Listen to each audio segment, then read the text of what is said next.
What's up, everybody? Man, it's been a while, but we're back. It is Dominic D'Angelo, and we're live on the fourhorsemannetwork.com, fourhorsemannetwork.com, and brassringmedia.com. So thank you all for tuning in.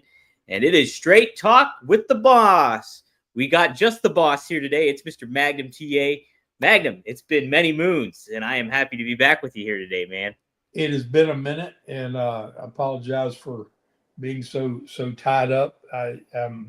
I'm a man with many demands on me, and if finding the right moment, I could just sit down and spend an hour with you has been few and far in between. So it has been, and Greg's been a busy man too. He's not here today because he's moving. He's in transit, literally. So Yep. he is not here today. But Greg's A-okay. We'll get him back on when we do it next week. Hopefully we can do it next week. We'll find out. But we're happy to be back here today, and it's good to catch up with you, Magnum. Let's give some shout out to some folks here live in the chat. We got Triple E, who's a regular, so he's happy to be here. The boss, the other boss, is here. Welcome back. It's been a while, and a lot has happened. It sure has. Yes, very much so. Eddie Prather, good to see you. Dom and Magnum, happy to have you. Matt Karcher, big fan. I know he's been asking about it too. So, yes, we're back and ready to talk a little bit of what's been going on, a little bit of the history too, I think, too, as well. So, yeah. Here, Eddie, ask this real quick. Let's ask you this too, Magnum. Are you, Magnum and Dom, are you looking forward to the football season? Do you like football, Magnum? Do you have a team? No, I enjoy watching the Super Bowl, and I mean, if I turn on the game and it's exciting, that's great. But I don't have, I don't have anybody I'm passionate about. And again, it's just a time thing. Yeah. I mean, I'm more apt to be entertained watching something on Netflix than watching sports. Yeah. No, I don't blame you there too. It's I definitely. When I've always grown up a football fan, so it's like I'm invested week in and week out. But yes, I mean, like there's plenty of other things to watch too at the same time, and so yes, I'm excited, Eddie, at least. But and I think Greg's a pretty okay fan. I know he likes the Vikings at least. So. Oh, he's way more into it. Of course, I mean he played college ball and dad in the pros, and so I mean he's that's fully ingrained in his culture. Right.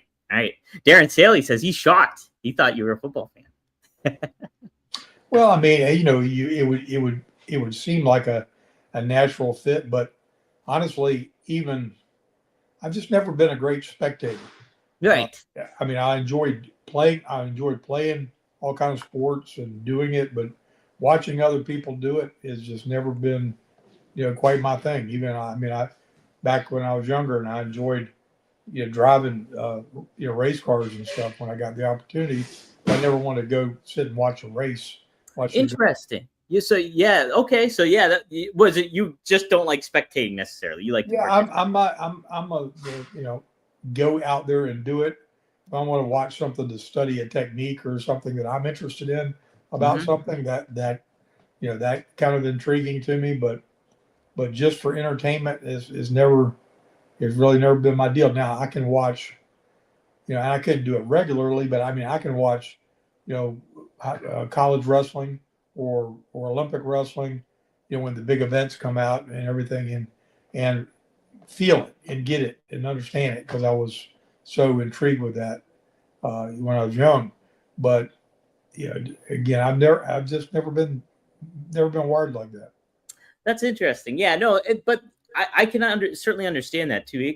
Even from like an athlete, if you're like an athlete and you're involved in everything like that, I think sometimes that would be tough to just watch, instead of like, unless you're getting an education out of it and you're going to be doing it later on or something too. So, but pretty cool stuff. But we got a lot to talk about. I was like trying to think, oh man, where do we start? But geez, then it hit me. I was like, well, we got to talk about the passing of Hulk Hogan, wrestling's biggest star of all time.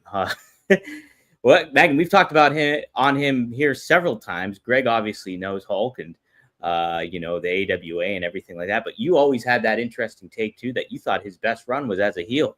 And I just want to get your thoughts on the passing of Hulk Hogan and what his legacy means, and then we'll talk a little bit more about him too. Well, it really did hit me funny, and it still kind of hits me funny because I didn't I didn't see it coming like the rest of the world. I always looked at him as, being somebody that, sure, he had his injuries and had, surgical procedures he had to have on his back, many, many of them. But I didn't look at him as being in any health danger. So, because we were peers and almost, about to be head to head in the 80s, it was kind of surreal to see him pass at, was 71 years old. So now I got to meet him on very few occasions, but every time he did, it was impactful. I met him